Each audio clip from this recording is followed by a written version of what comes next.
Hello and welcome everybody to an episode of the Gauntlet.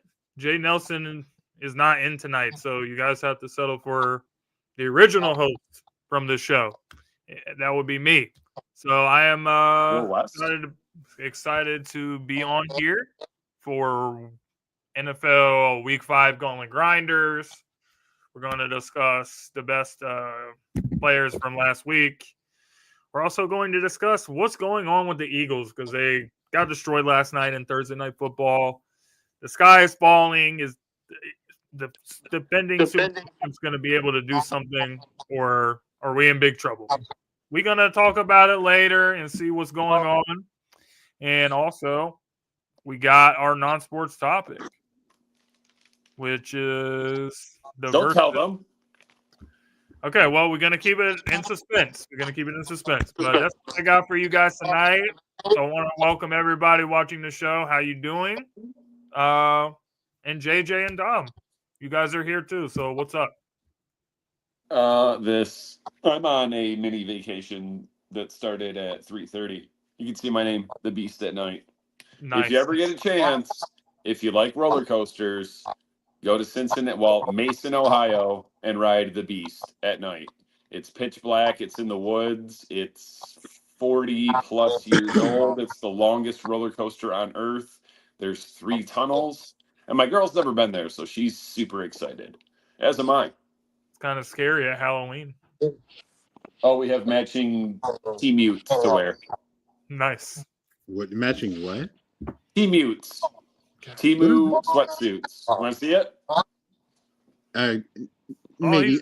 While he's doing that, let's go ahead and get started on the topic, which, as you guys know, the Sports Morning of the Week, where we discuss the dumbest people and dumbest moments in sports history. Does anybody want to start us off? Yeah, I got you. So I can't speak specifically to which person or people are at fault, but last Saturday, the University of North Carolina Tar Heels and the Clemson Tigers had a football game, and someone at UNC got Ludacris to do a pre-game concert. Problem is, these idiots at UNC thought they would get an afternoon game, or God forbid, a primetime game. Unfortunately, they got a noon kickoff.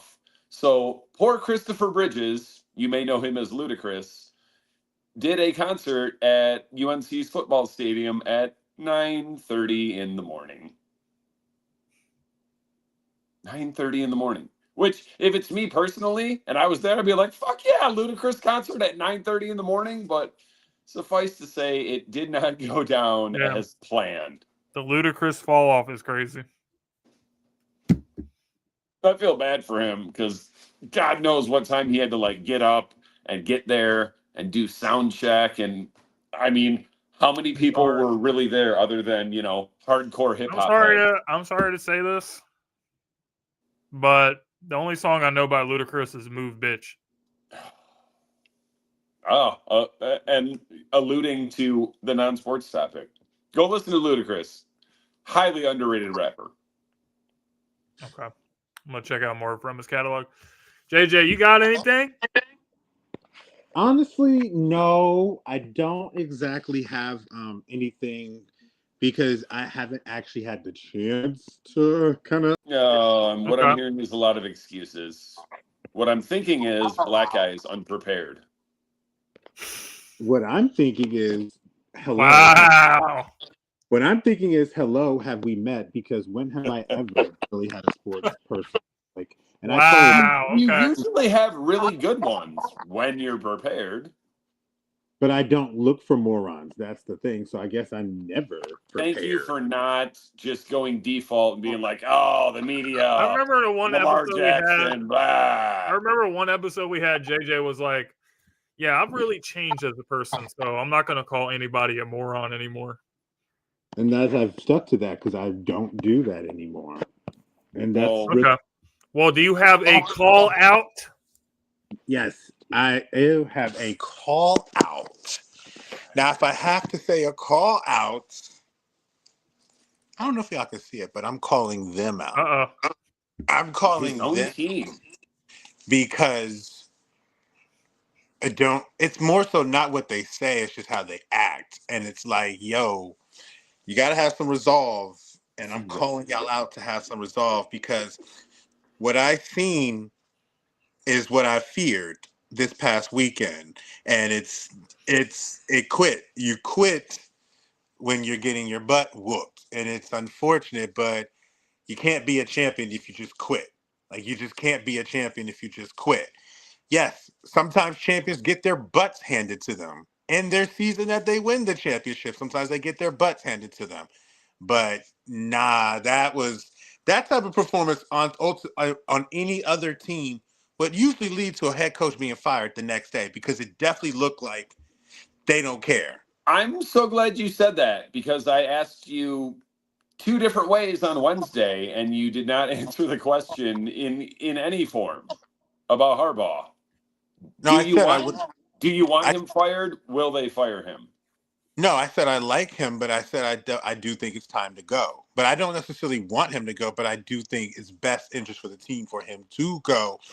And I do think because it's we've had our run, 18 years, we've had our run. Mm-hmm. And yes, you would think that success means all the time like that, but At even some point, the message starts to get lost. I was talking to Jordan before the show, and he made the comparison between Tomlin and John Harbaugh, and he said neither one of them is getting fired till they have the replacement lined up.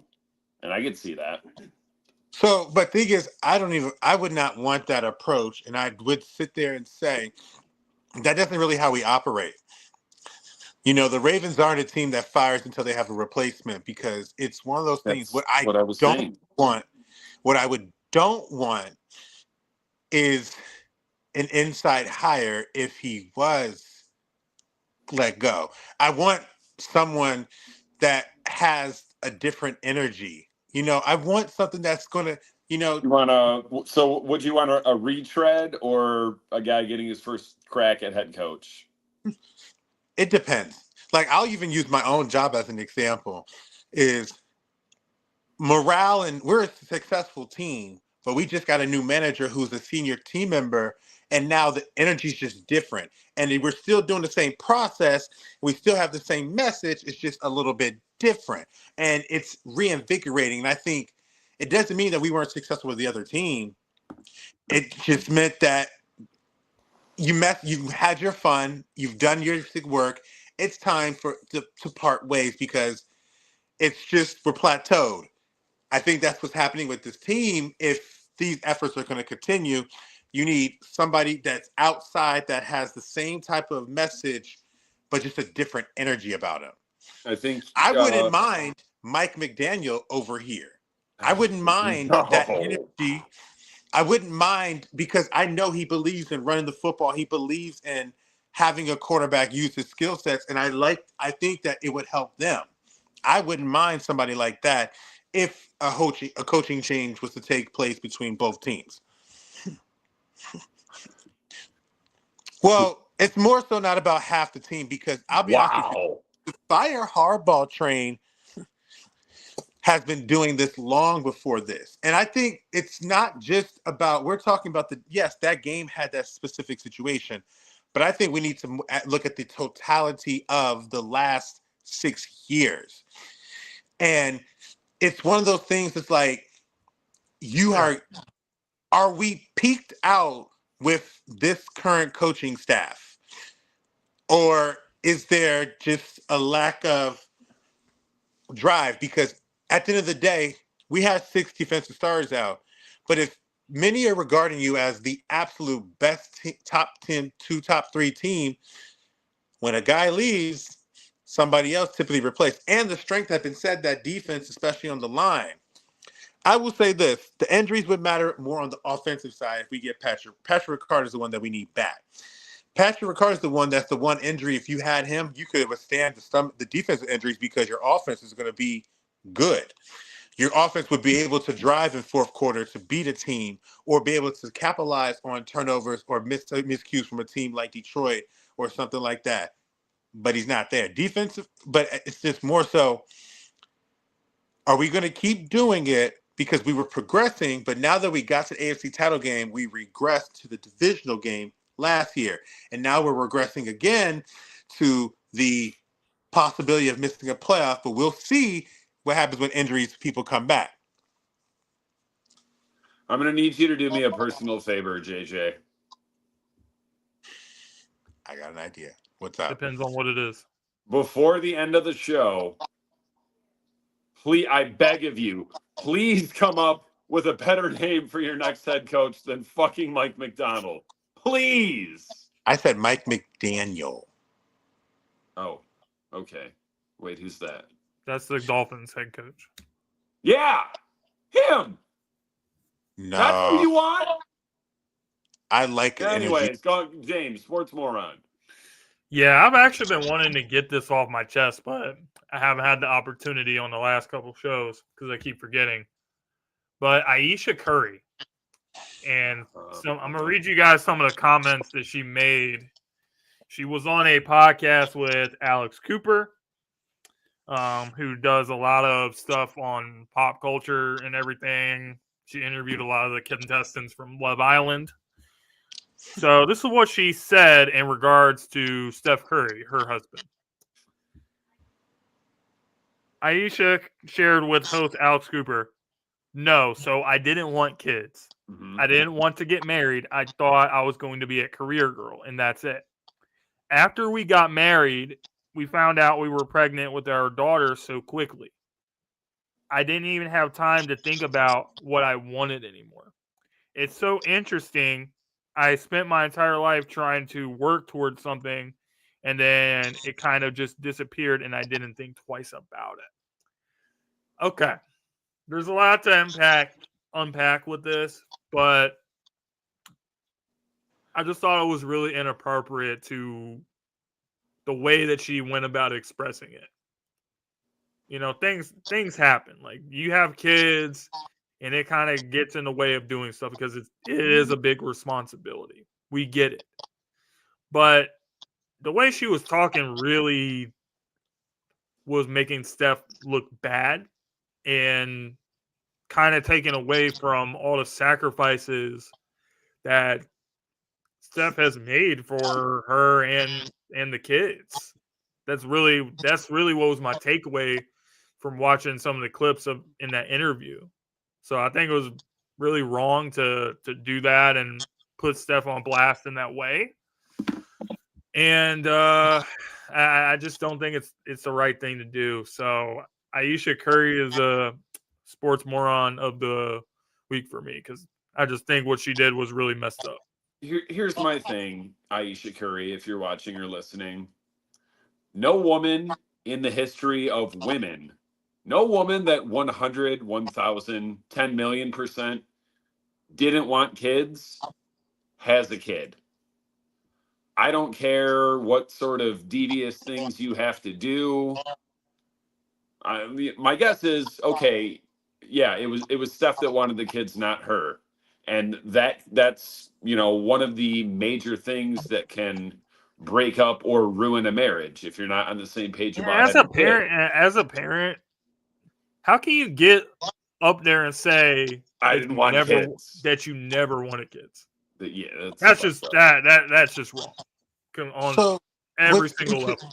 So what's interesting is this is not her take is not something that I have not heard before from women I even know in my life. And so I definitely think I would say to her, like, it's okay that you have felt that way. There have probably been a lot of people that felt like they didn't have the life that they originally wanted. However, when you decided to have it, whatever you can't be upset at that man for the life that he built with you because you chose to do it.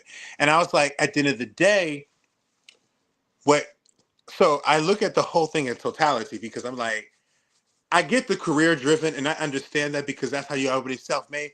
But I also think you just also want to be a hot girl too, and you don't have a hot husband. Your husband's kind of boring because all he does is golf, chill. He lives a chill life, and that may not be what you was because we look at you were saying that you want to still get attention. You're a cute girl, and of course everybody likes feeling a hot girl and stuff like a hot boy. So we all go through it.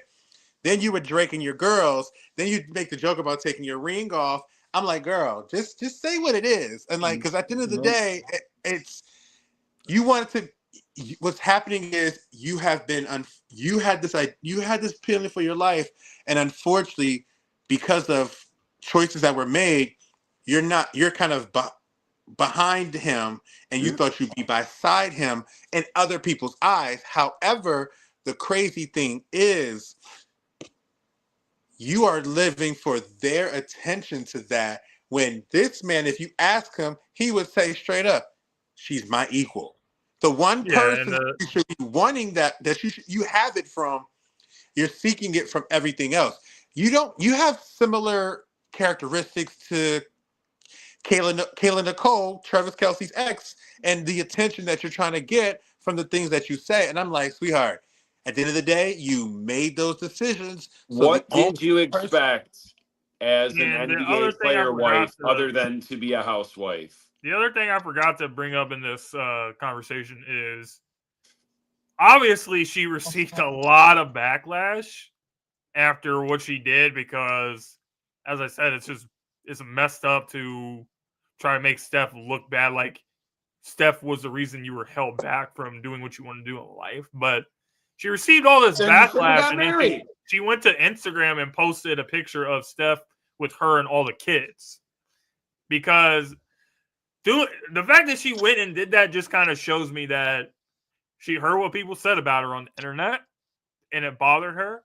So she went to that to try to show that she's a good person in this whole thing. Unless you know 1,000% before you get married that whoever you're marrying doesn't want kids, then if you want to be a career lady, don't get married. But James just proved which is the point. You are the attention you're getting. You're living for other people's opinion as opposed to the one that matters to you. And I go to Ice-T when he was asked how he matched his marriage with his woman, who is a woman that is very voluptuous, who he's taken a lot of heat for. They've had so many names. He stood 10 toes down because he's like, I don't know how to tell you to make your marriage. I know how to love my wife and my marriage. He doesn't care what nobody thinks about his marriage or who he's with or how she feels. She doesn't care about that. It's the couples that are secure. The person is secure in yourself. You don't care if nobody sees that. Because to be honest with you, you think Savannah ain't never tripped. Savannah ain't never tripped. And why do people love her? Because she's beautiful, but she doesn't care. She doesn't care. She cares about what she's posting. It's like, Aisha, if you posted that comment, then you're telling me that you don't even really know yourself the way you think you do. Because if you are so strong in your opinion and how you feel about yourself, you could withstand backlash. You can take it. It doesn't. If you didn't care about it, why would you do anything different? Yeah. So what? I may not like these girls. I may not do the same thing that these girls. I may listen to the music, but the one thing I can respect about the Sexy Reds and all them is that they know who they are, right? And they're okay with what response comes to them. They're not. They know what they're going to get, and it's like they're not. It's so different because it's like your husband is boring to most people, unfortunately, when it comes to the life that you probably wanted. You probably wanted to be out with your man, going to the nice galas and the balls and doing your thing, or you out there doing everything and all this. Still do that. They can afford a babysitter. Right. And I would say this, the one comment I would say is you can talk about not wanting the life you have. I would just always leave out that you never want the kids. Aisha Curry, you want to trade places?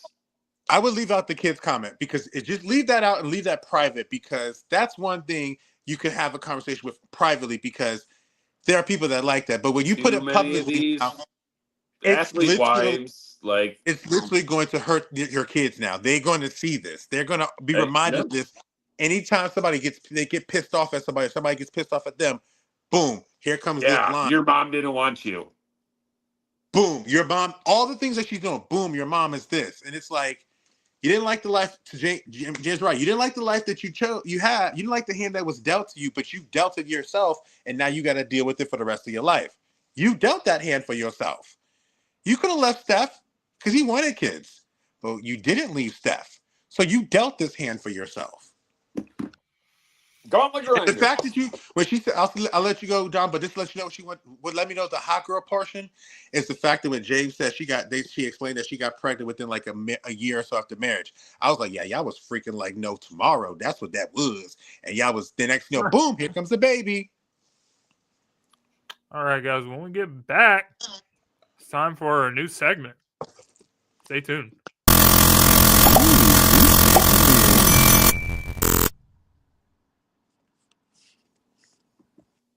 All right, ladies and gentlemen, I got a new segment for you before we transition to the NFL Week 5 Gauntlet Grinders. We're going to see how much do you guys know ball. I'm going to go through a series of NFL-related questions, and we're going to see how many of them we can guess correctly. So you already know the answers, so this isn't fair. No, it's you versus JJ in the comments. Just go to the next segment. Let's see, JJ versus Dom. Who knows ball? All right, question number 1. Which is the only player to win both Super Bowl MVP and regular season MVP twice? Take a guess. JJ, you go. I have an idea, but I don't think that it's right. I've got a couple. I've got ideas too. I want to say. I really want to say it's two of each. No, it's not that one. Actually, it could. No. James, you said 2 of each, right? Yeah, win the Super Bowl and regular season MVP twice. It's not who I think it is, and I don't have a clue of who my next Peyton guess Manning? would be. Dom, who's your guess? Tom Brady? Is that your guys' final answer? I don't have a second guess. Okay. I have a second guess, but he's. Yeah, what's the second guess? I was gonna say Patrick Mahomes, but I don't think he did. I think he lost one of the MVP years that he won MVP. Yep. Okay. But I'm gonna stay with Peyton. It's none of the 3 that we mentioned, isn't it? The correct answer is Joe Montana. Oh, that was my second guess. He was my third. He was my third. I did say it was no one that you guys got to trust yourselves, man. All right. No, it's like I was like, it has to be Joe. Because there's only a couple of quarterbacks that have won multiple MVPs and multiple championships. All right, so here we go. There's not a couple. There's one. There we go. Next question. Which team holds the record for the most points scored in a single season? With 606 points. Rams, I think. It's not the Rams. It's not the Lions. Rams is my only guess. Rams or Lions. Is that the Broncos of? I think it's the Broncos of Peyton Manning. With Peyton Manning. Yeah. You might be right. I think you got me, JJ. Yep, the correct answer was the 2013 Broncos when Peyton Manning threw NFL record 55 passing touchdowns. So there you go. JJ gets a point for that one. Okay. I missed those times. I kind of want to see that again. I want to see 50 touchdowns. I want to see it. Which player is the only player to score in 6 different ways? Rushing touchdown, receiving, kickoff return, punt return, and a fumble recovery. Gotta be Devin Hester. It's not, but my guess is Devin Hester. It's a kickoff return, punt return, rushing TD, receiving TD, and a fumble return. I want to say Brian Mitchell. Final answer? Hester's my guess, but I don't think it's right. He is a Chicago Bear. Oh. But not Devin Hester? What? But it's not Hester. But he is a Chicago Bear. Tillman's my only other guess, but Did Walter? Nope. Close, but no. Someone like way back when. Correct answer is Gale Sayers. Oh, Yeah. So way back when. Yeah. And you know, it's Damn funny it, when these are good. I like when he this said segment. that, I drafted Gale Sayers when I did all-time NFL draft, and I just immediately remember looking at He was all a his numbers. spectacular kick and punt returner. He's the one that had the famous quote that he just needs like 5 yards in a cloud of dust, and he's gone. Yeah. Or he needs like 5 inches a day later, and he's gone. Fuck. All right. So Awesome. let's stay with the running back. So JJ still got me 1-0. Which running back has the most games of 200 plus yards? Ooh.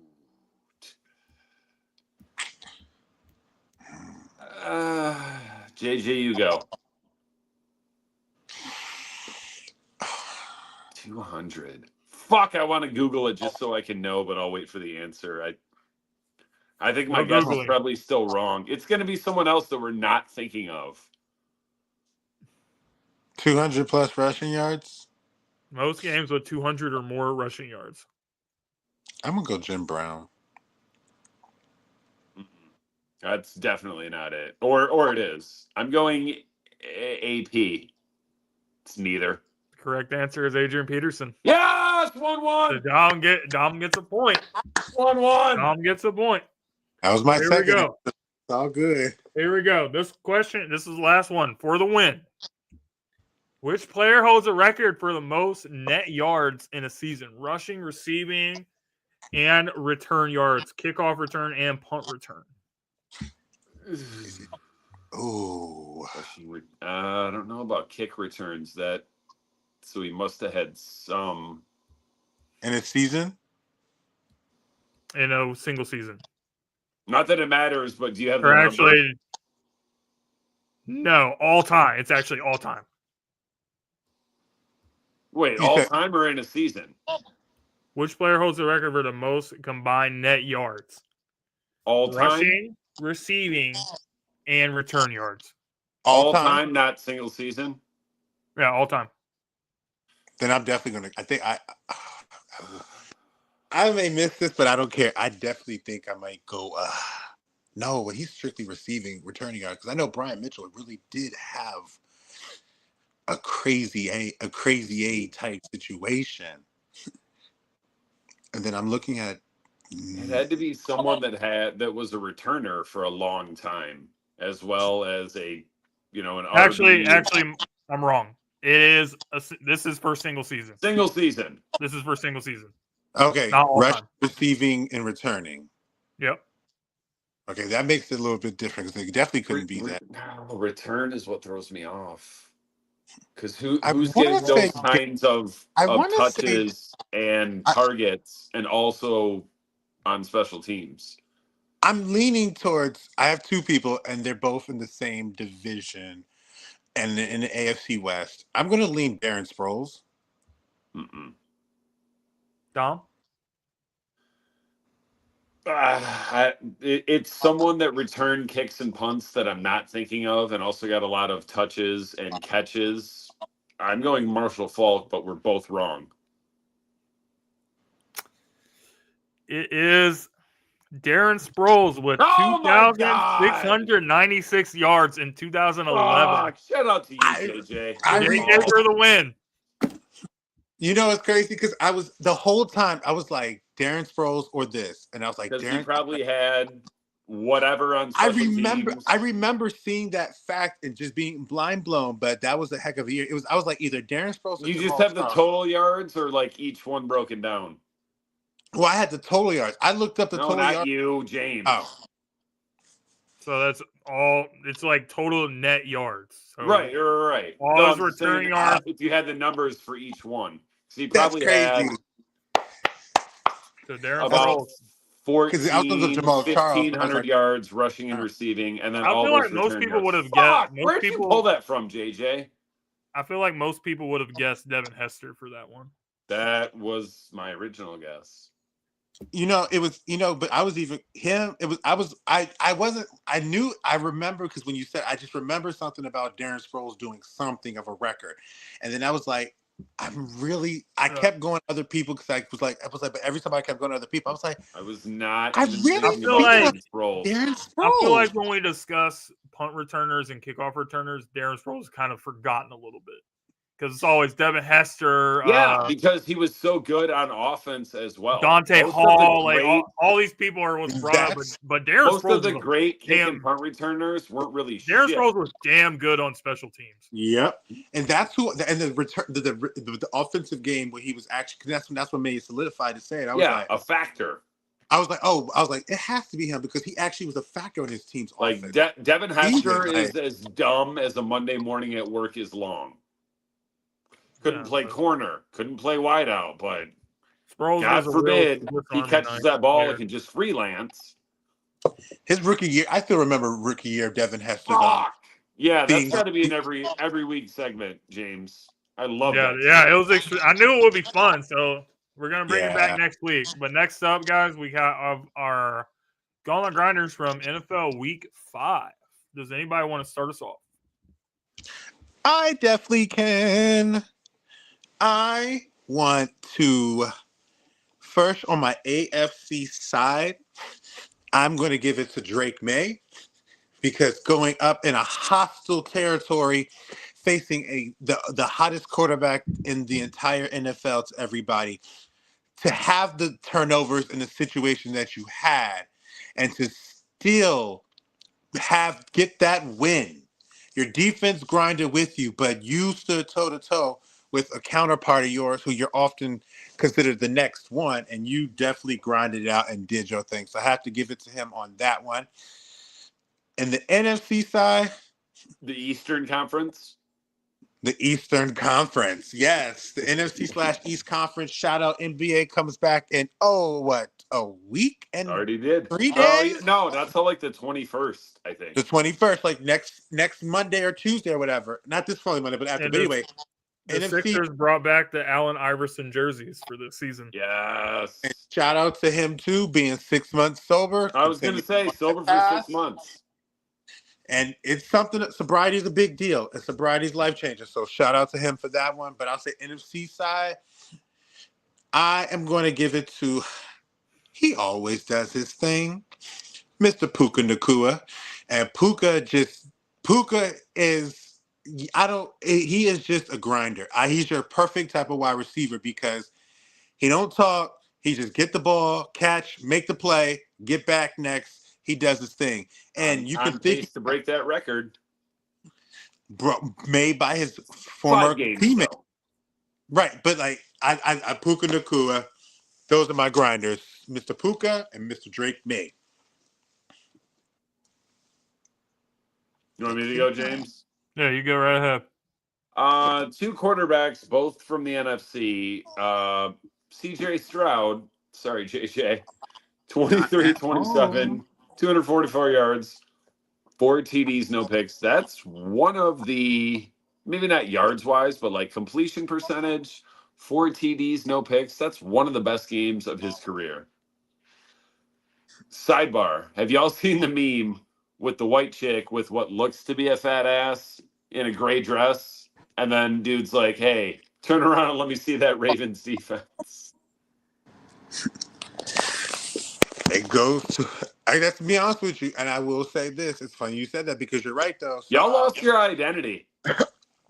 No, they didn't lose their identity. The fuck they did. Your defense is terrible. It's the Ravens. Let me finish. They didn't lose their identity. They are just mentally cracked right now. They're not, they know what they need to do. They're just mentally cracked right now. Because even last year, as bad as the defense was, the one thing they at least could do was still tackle. They ain't even tackling or trying to tackle right now. They just cracked. They know what to do. We still have our identity. They just cracked. Fair. Other one, also from the NFC, one, I wish I knew his middle name. Birth name first and last, McCorkle Jones. 33-49, 342 yards, 2 touchdowns, no picks, and they beat the Rams. The Red Cowboys have one loss, and it was when they're 200 and hang on, I've got it written down somewhere. Hang on. Bear with me. God damn it, come on. I might have had my mix. $265 million dedicated to Brock Purdy. And I think there's a quarterback controversy in San Francisco. Like, yeah, okay, realistically. Mac Jones is going to start this week. So, if he can, as I said, if he continues to win games, we talked about this. Like, I'm not sure you can go back to Brock Purdy if they continue to win games.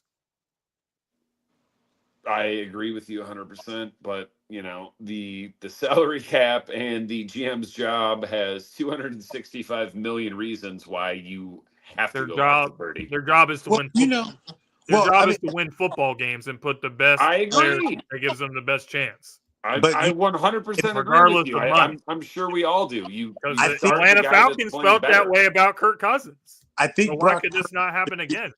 But I think what you're seeing is Brock Purdy has so much more time with the Kittles, the McCaffreys, the Samuels, the Ayuks, and now the Pearsall. But Kittle and Ayuk and all are gone. Whereas Mac Jones, being on this team, has had the time with the Pearsalls, the Tongas, the Bourne, Hendrick Bourne, and so it's perfect doing for him. More with less. But they have a lot less money. They're less by the standard of who their counterparts are, but together as them as a crew. They know each other a little bit. He knows how to hit it to Kendrick Bourne. He knows like you were saying on Wednesday. Playing with Kendrick Bourne in New England. Practicing with the backup wideouts and whatnot. It's just I like one of the reasons why before that game, and I actually did win a parlay on that game. And I remember in my group chat with my people, the guy was so kind to give me a compliment he's like, you called it for Kendrick Bourne. That's because when I looked at the games and looked at the matchups, I saw the chemistry between those two. And so it's like once he knows him, and then lo and behold, here he goes to go off of that nature, going over 100 plus yards. But I think, so I will tell people on those props and everything, you might need to look at those guys that Matt gets cool with and compare it to how the Tampa Bay Buccaneers defend them, because you might find some value in them in props to help you score big this weekend. Mm-hmm. Okay. Well, I'm gonna go to the AFC on this one. And for the first time this season, Trevor Lawrence, come on down. 221 passing yards and a passing touchdown and 10 carries for 54 yards and 2 touchdowns. And listen, Trevor Lawrence is not somebody that I've ever really been extremely high on. I've always thought he's kind of overrated because I remember he was a great college quarterback for Clemson and won the national championship there, and he was outstanding. But since he came to the league, we really didn't see like the same. He hasn't lived up to the hype, essentially. And the Jags are never a team that I take too seriously. But that was a good win for them against the Kansas City Chiefs. Game-winning drive. He runs it in for the touchdown. Actually, somebody stepped on his foot and he fell down. And it's funny that we mentioned it, but I forgot during Sports Moron segment. If you watch the play, Chris Jones is just standing around there. Not even trying to attempt to stop the play. So guess who else the Jaguars beat this year? Red Cowboys. Yep. That's their only loss. That AFC South division is super exciting. It's gonna be interesting. It's gonna be interesting down the stretch with Indianapolis and Jacksonville, because I think they're both pretty good teams. Jacksonville also has a great defense. Could also give it to Devin Lloyd for that interception return for a touchdown. Devin Lloyd's having a really, really good season. And then in the NFC, I'm going to give it to Rico Dowdle with the Carolina Panthers, career high 205 yards rushing against the Miami Dolphins in that comeback win. And Rico Dowdle gets the chance to go up against his former team, the Dallas Cowboys. And in his weekly interviews this week, he said, buckle up. So I think he has a little something extra ready for the Cowboys in this game. So don't be surprised if he has another big game against Dallas. And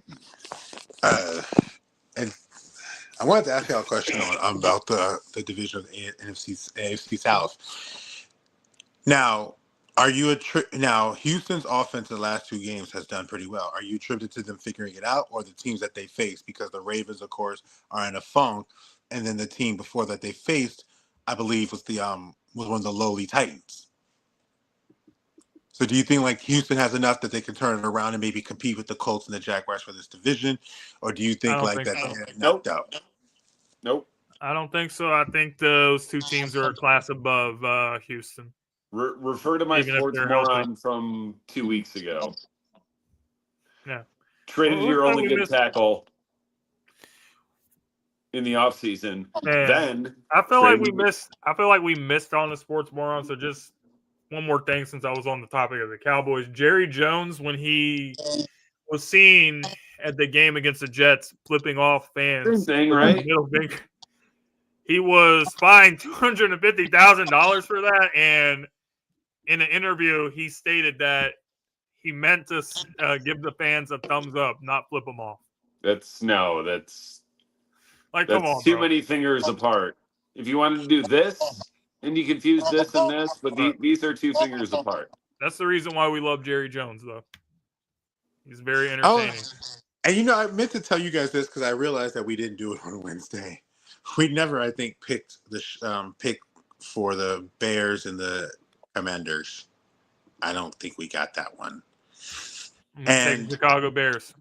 And I'll take the revenge game for I'll take last year's Hail Mary. I'll take Chicago too. Dom, who you got? Washington is the oldest team in the NFL.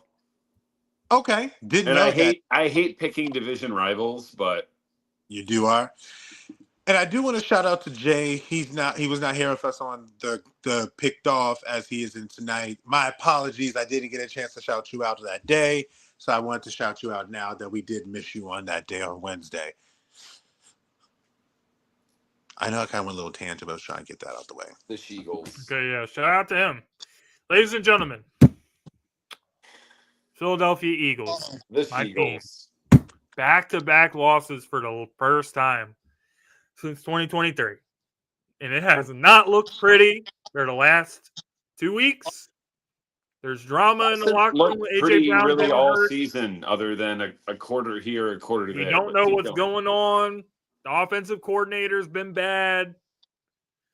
Jalen Hurts, there's so much blame to go around. But last night, I really think Jalen Hurts, that was the first time in quite a long time that I could say, man, this guy just played bad. He did. There was 2 plays. First play was the missed throw of Devontae Smith, who's wide open. He would have scored a walk-in touchdown from 89 yards out. And then the interception was just a bad decision. A.J. Brown was open on that play, and he forced it, and it almost went all the way back for a pick 6. So Jalen not playing well. That game was just a game where I didn't see him have the confidence.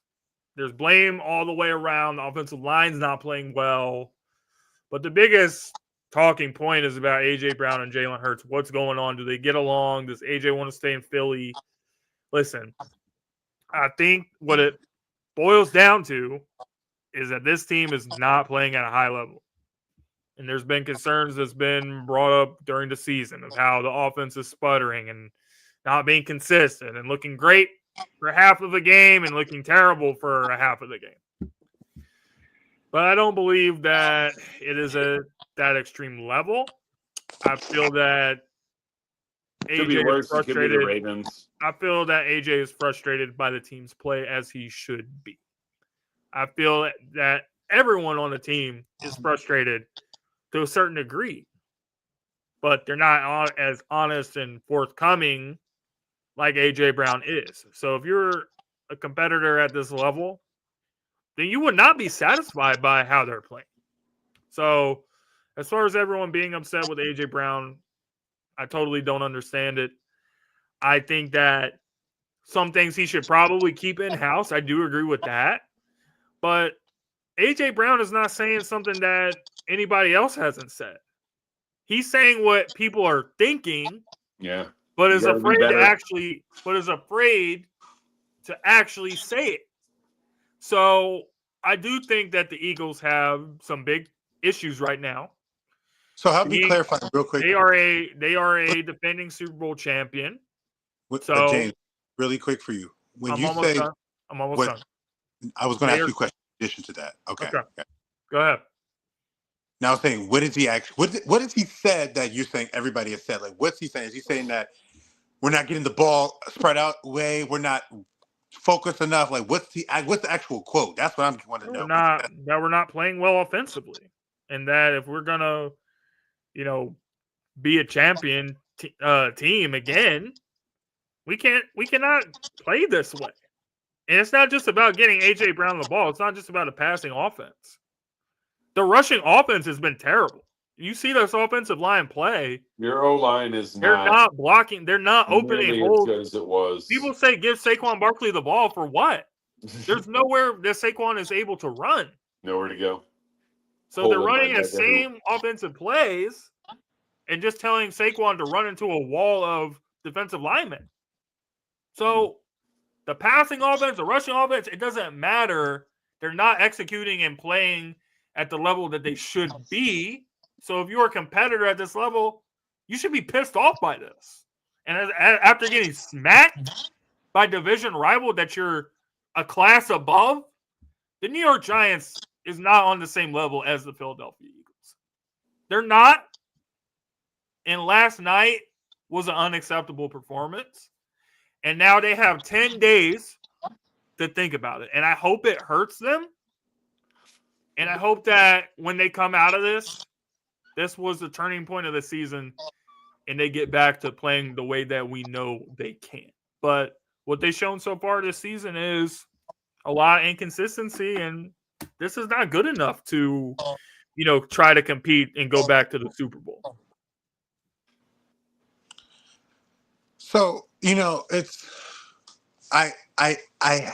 the only, like I say, let's say rebuttal is I do think there is a little bit of disagreement on something, because if you had said, if everyone is saying the offense needs to be playing better, that also does mean highlighting each other's portion, but then who are we highlighting? Because who's not playing better? The offensive line, okay, great. We understand that, but then I'm looking at the totality of like, every Super Bowl champion will tell you it's hard to repeat and you are going to have your ups and your downs. You guys went through that after the first Super Bowl, and now this team is going through it now. So I think what I'm realizing is that if this is probably expected, but what I don't think is, I think what I think is a little bit different is that it may not be everybody has been saying it, but somebody, one or two may have said, yeah, they're the reason. No, they're the reason. And it's like, because I remember when my Ravens, and I'm only bringing them up in the quarterback and just getting a piece of the locker room. I remember at a halftime that after the game, Ray had said that the team was just blaming each other in the locker room. Offense blaming defense, defense blaming offense. And it was a locker room thing that happened when it was all about everybody needs to play better. Everybody's saying they need to be playing, but there was a little bit of pointing fingers. I don't think it's to that degree, but I could see somebody saying, we need to do this. Because I will say, yes, you guys had not been looking great throughout those 4 or 5 wins. You did win those games, but you can look and see what was working to help win those games that possibly come back. You got some turnovers, but the run game was the catalyst with Jalen Hurts and Saquon Barkley. They ran to the point of wanting to get, and you guys were able to overcome whatever obstacles. That part was at least starting to show that it was working. Then I look at last night, and I remember seeing Saquon in the first drive and first carries and everything was going off and doing his thing.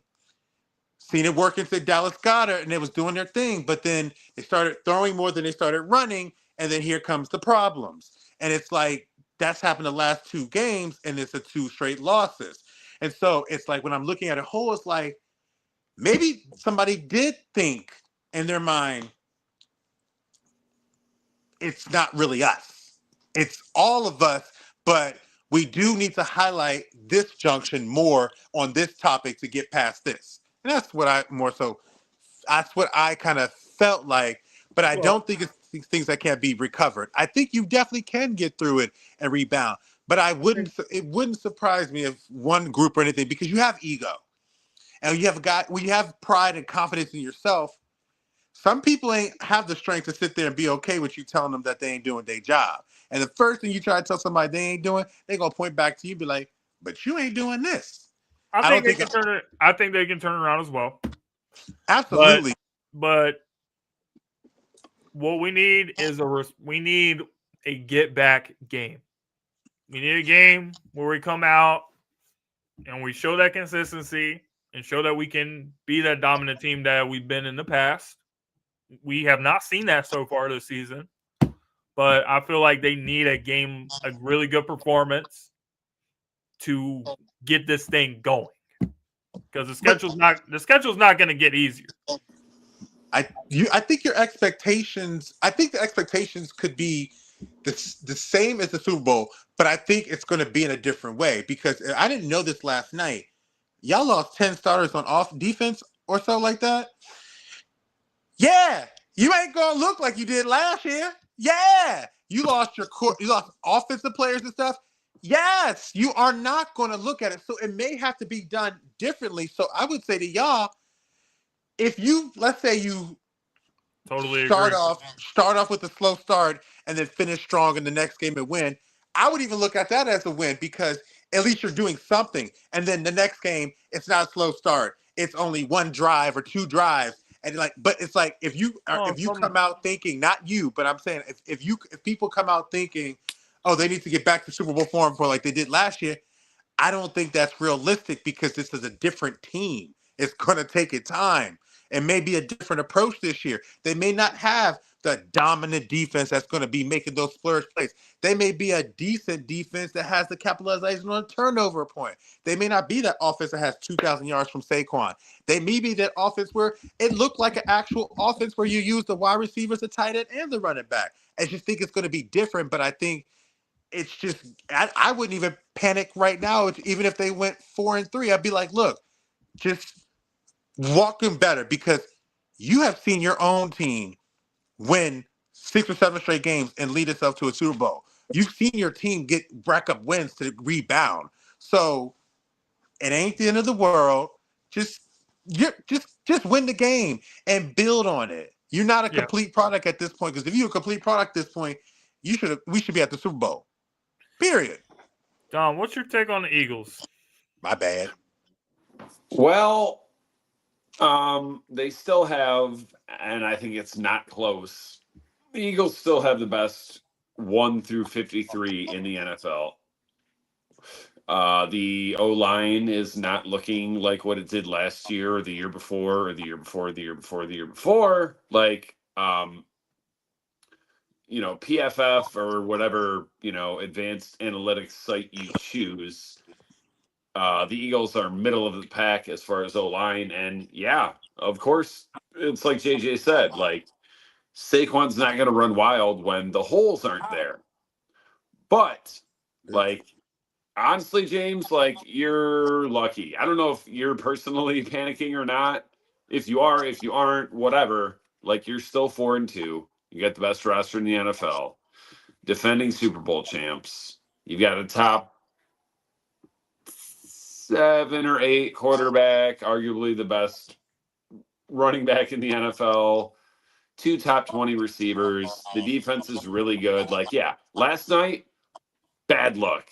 Very bad luck. Not scoring any points in the second half. The turnovers, not good. But it's one game. And, yeah, this year at least, probably, the division looks like a walkover. Like, the Giants are doing nothing. Commanders, don't got to worry about it. Dallas is Dallas. So I wouldn't panic, but I would be on alert.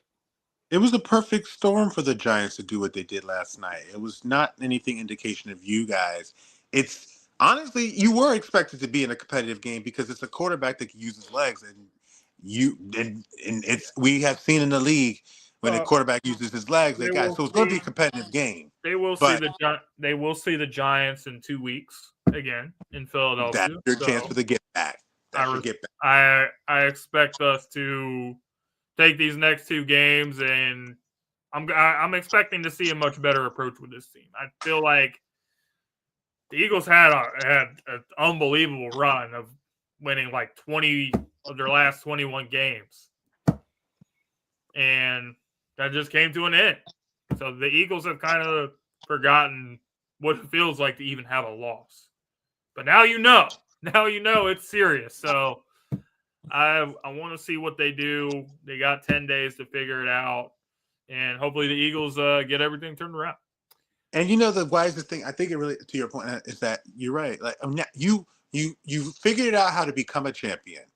Now you need to figure out how to defend it. That's the hardest thing. Winning the Super Bowl have been back to back compared to just even getting back, let alone winning 2. Right. You have to figure out how to defend it. It's a different approach when you're a good team that hasn't won a Super Bowl and you're trying to get there and how teams play you. It's another thing when you've actually done it and you're still that same good team and now these teams got to play you. Exactly. All right, so to wrap up the show with the non-sports topic. Dom. Where's it at? Hang on. BRB. I think he answers this question. He chooses the other one. It's like, he's trying to Google his answers like he was during the other segment. Best idea ever, man. I knew this was going to be a great segment, so I'm really glad you guys enjoyed it. Absolutely. I'm sure Jay will like it.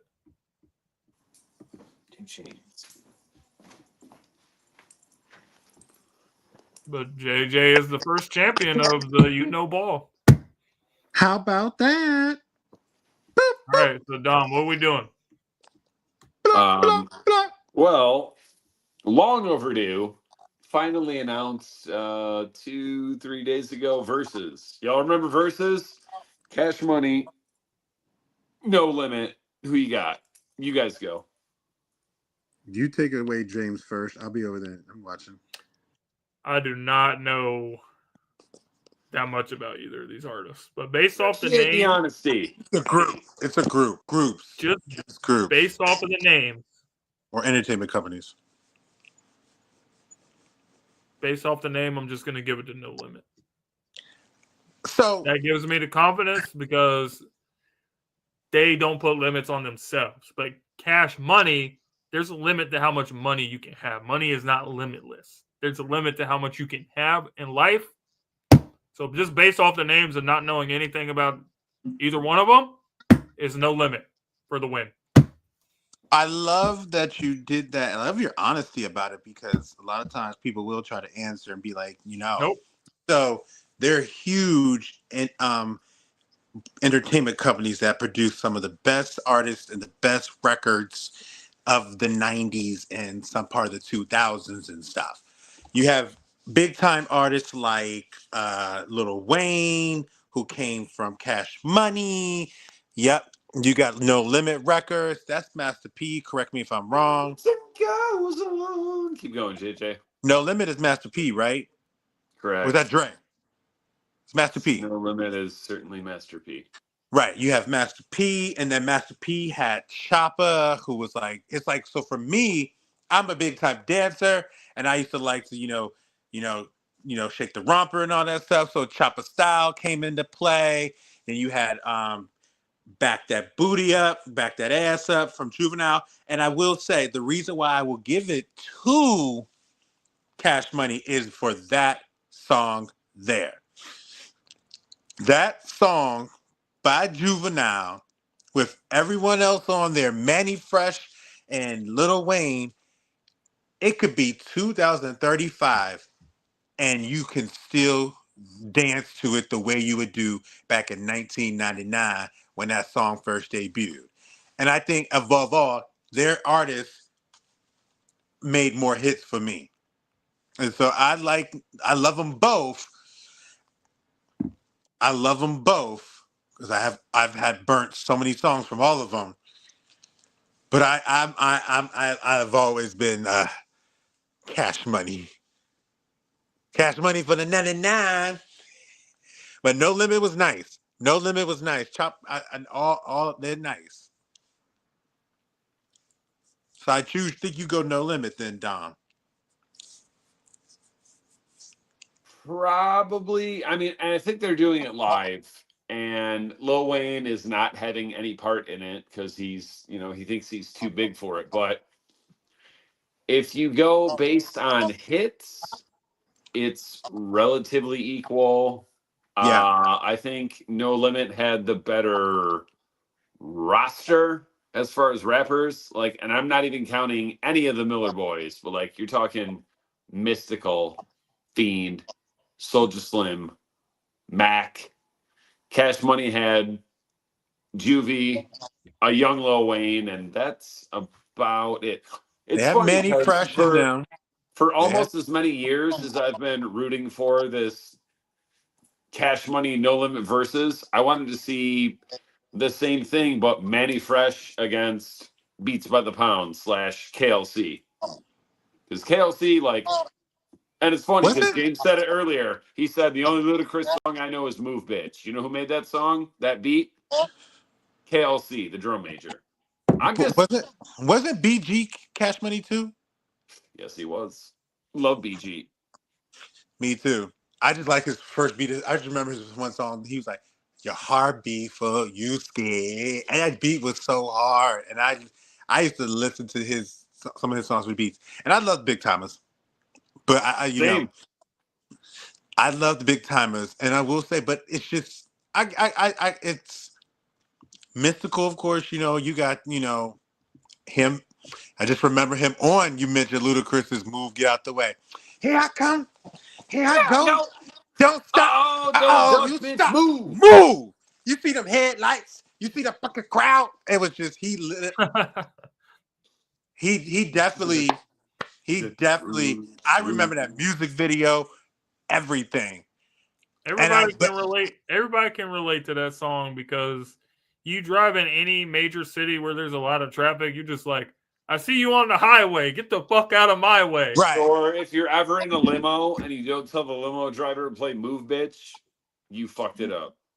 Right. But That's my song right there when I'm but in on the road flip rage. side with Cash Money, I will always, because I love this joint. Every time I hear it, and I just think of being at a cookout, seeing the music video, is The Way of Life. Baby, That I'm a was my prime. stunner. 98, I ain't gonna 99, change 2000. it. Don't you know it's the way of life if you want it? Partly because I really had a crush on the guy who sang that verse, but I love that song. Partly because I had a crush. No, but this is like taking me back to my teenage years. James, I think you'll like them both. I think you'll like them both. I probably would. Teenage years, like 1 year, because you were like 12 or 13 in Well, I'm 99, talking about 2000, more so weren't you? like the 2000s point. I was like 10 or 11 back in those days, but Okay. I was listening to all of them. So yeah, I listened to them when we could. I mean, we couldn't actually watch them at home because the mom was telling us, no, we can't watch that stuff. But, BT After Dark came. Put it to you this way, and here's why I can't pick. I don't remember which one came. Oh, definitely Master P came out first. I saw it on MTV, the Make Him Say video. I watched that video and I was just fucking shock and awe. Turned off the TV, went to Best Buy, bought that Master P Ghetto Dope album, and I was like, yeah, this is that shit. And then probably less than a year later, BET Juvenile, ha, and I was like, who the fuck is this guy? Let me go to Best Buy and get his album, 400 Degrees. Honestly, Juvenile's 400 Degrees album, like they could just pick that and probably beat No Limit. And like I said, No Limit's got the better roster. But if you just put on 400 Degrees and let it ride first to last song, like there's only a couple skips on that. I already know what other entertainment companies you could go compare against, but just we're not going to do We ain't gonna do 50. We ain't gonna do a G Unit versus a Earth Gotti's crew because that's about a wash now.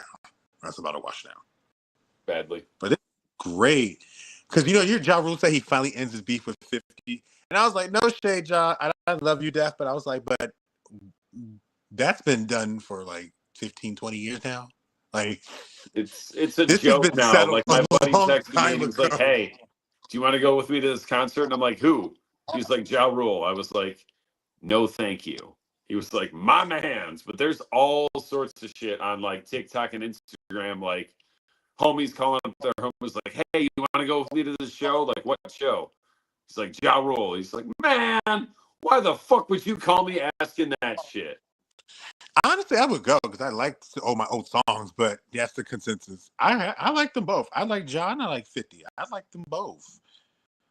But yeah, I don't know. Earth that crew was kind of because they had my girl Ashanti. But good question. So James, if you had a group that you could do the same thing and do the non-topic, who A would it be? group? Like how he just did No Limit and Cash Money. That's like a big entertainment group for like a rap entertainment group. If you had one that you wanted to like pose as a scenario, because I don't do it because I only do the girls. What would it be? James is picking Nickelback. No. Or you two?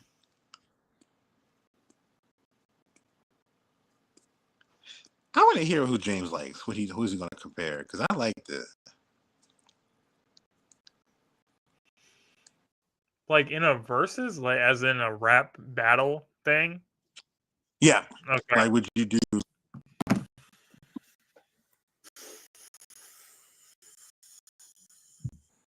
I would say how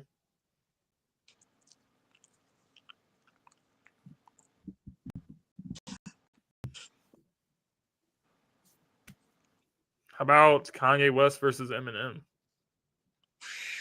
That's a really good versus, and I think that's a good matchup. That's a really tough one for me. That's a really tough one because I love them both, and I could just listen. I could hear the songs now. M would win that, but Kanye, like he's not really. Kanye is the next generation's Dr. Dre. He just rapped a little bit more. Kanye is mostly a beat maker. I don't know. I think it depends on which type of Kanye you get. Because if I get the Kanye that was graduation of college dropout, I would give him every battle chance to take down Eminem because that was a serious Kanye to me. That's the Kanye that I remember. And I don't know because I mean, if you look at the way he's rapped between the both of them, that Kanye coming up, yeah, that's the one. I think that's just as serious as an Eminem as a serious rapper. The one now when he went convert over to like Monster and all that other ones afterwards, they were still fire. But those two albums, the way he would go, it was the poetry and emotion, the symbolism, the things that you would catch on when he would say it was the same as you would with Eminem. I would sit there and tell both of them, and I hate to say this, Lord forgive me. I would sit there and tell Eminem what Kanye said the most evilest thing about your daughter, and I would go to Kanye and say, Eminem just ragged on your dead mother, and have them make a verse against each other and see what happens. Because I think that would get the seriousness out of both of them. Fair.